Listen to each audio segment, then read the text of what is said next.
पर्वत श्रृंखला अरावली को भी, तो मुझे लगता है अरावली पर्वत श्रृंखला का जो मामला संसद जो बने हैं वो भी इसी अरावली पर्वतमाला पे बने हैं। क्यों हर कोई अरावली के पीछे है? क्यों कोई अरावली पर ध्यान नहीं दे रहा है? क्यों आज अरावली खतरे में है और कौन है इन सब के पीछे? अरावली हिल्स जो कि 670 मिलियन साल से भी ज़्यादा पुरानी है, गुजरात से राजस्थान और हरियाणा को टेक ओवर करके दिल्ली तक जाती है। अरावली पर्वतमाला भारत के लिए जीवन रेखा है जो थार रेगिस्तान को फैलने से रोकती है और मानसून को अट्रैक्ट कर बारिश लाती है। 20 नवंबर 2025 जब सुप्रीम कोर्ट ने नई डेफिनेशन लागू की जिसमें साफ कहा गया है 100 मीटर से कम की पहाड़ी को अरावली पर्वत में शामिल नहीं किया जाएगा। मतलब अगर पहाड़ी 99 मीटर की भी है तो उसे डिस्ट्रॉय कर दिया जाएगा। इसे और आसान शब्दों में समझाता हूँ। अरावली गुजरात के अहमदाबाद से चल के साउथ हरियाणा और राजस्थान से होते हुए दिल्ली तक जाती है, यानी 670 किलोमीटर लंबी रेंज में फैली है। अब इस 670 किलोमीटर लंबी रेंज की अरावली में करीब 12,081 पहाड़ियाँ हैं, जबकि 1,048 केवल ऐसी पहाड़ियाँ हैं जो 100 मीटर या उससे ज़्यादा की है, मतलब 8.7% है। दोस्तों एक बार को सोच के देखिए, अगर ऐसा हो तो क्या होगा।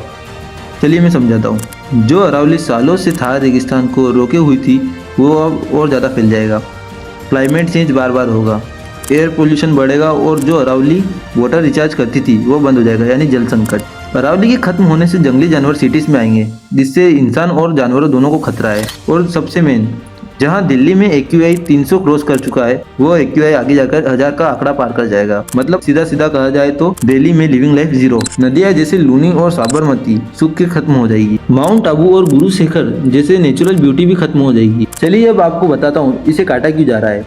अरावली के इतने पुरानी होने के कारण इसमें अनेकों प्रकार के मिनरल्स मौजूद है, जैसे जिंक, मेटल, लेड, कॉपर और नॉन मेटेलिक जैसे marble, talc, pyrophyllite, rock phosphate etcetera. और यह प्रोजेक्ट अडानी ग्रुप के अडानी एनर्जी सॉल्यूशंस का है और इस प्रोजेक्ट का नाम है Aravali transmission service company limited. Rajasthan के कई लीडर इसके खिलाफ सामने भी आए हैं, जैसे बांसवाड़ा डूंगरपुर MP मिस्टर राजकुमार रोत। अरावली पर्वत श्रृंखला में 100 मीटर से ऊपर की पहाड़ियों को अरावली की मुख्य पहाड़ी माना जाएगा।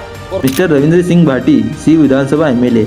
20 नवंबर को जो एक जजमेंट जो आया है और उसमें जो 100 मीटर से कम की जो पहाड़ियां हैं उनको अरावली में कंसिडर नहीं की गई है। और हमें भी इसके खिलाफ आवाज उठानी पड़ेगी। हम सबको आगे आना पड़ेगा।